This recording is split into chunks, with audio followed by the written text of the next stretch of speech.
I ara és el moment de posar-nos al dia amb el que importa de veritat. Cugat.cat. Notícies.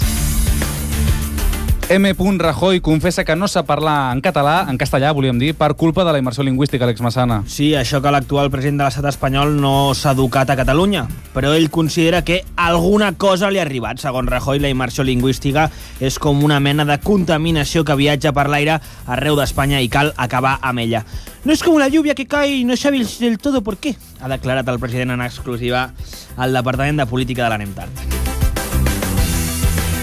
El govern espanyol descarta la lletra de Marta Sánchez i tria una lletra de Maluma per l'himne nacional. De fet, també li han canviat la base rítmica per actualitzar-la. Segons ha explicat el ministre de Toros i altres coses, Méndez de Vigo, ara és un tema de reggaeton que es diu Felices los 45 millones.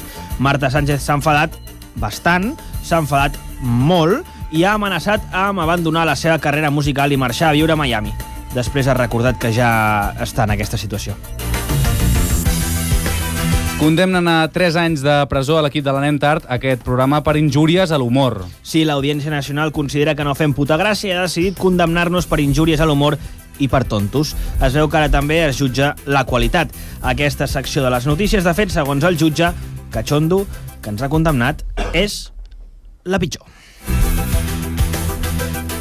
I els esports amb Carles Mayol. Notícia d'última hora. Atenció, el Barça es classifica per la final de Roma amb un golaç d'Andrés Iniesta a l'últim minut. Sí senyor, Iniestazo. Guardiola ha celebrat el gol corrent per tota la banda del camp de Stamford Bridge. Bon partit del Barça en què han destacat jugadors com Rockenbach, Riquelme o Charlie Reixac. A la final espera el Milan de Frank Rijkaard, Andrea Pirlo i Paolo Maldini.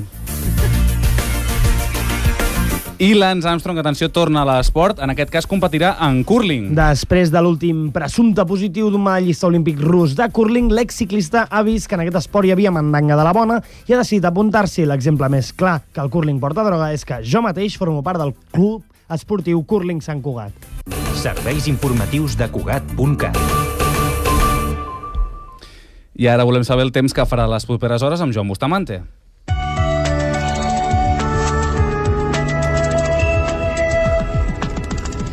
El temps és allò que passa entre que acabes un episodi de Netflix i en comença un altre.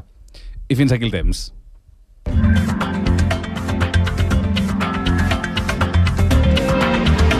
I també volem saber alguna cosa del trànsit a aquesta hora de la nit amb Jordi Sala. Voleu saber com pinta el trànsit? Com pinta la cosa? Com pinta? Com pinta la cosa, com no? pinta, sí. Aviam, depèn de la cosa, no? Sí, hi ha coses que si no tenen inherent un mateix líquid o un mateix material que diguéssim que faci que les altres superfícies quedin adherides amb ell, hauries de buscar un altre material, fluid, líquid, que pugui fer que les altres superfícies quedin adherides amb aquesta secreció material. Si vols pintar amb una cosa, agafa pintura. Molt bé. I fins aquí el trànsit. Gràcies, Jordi.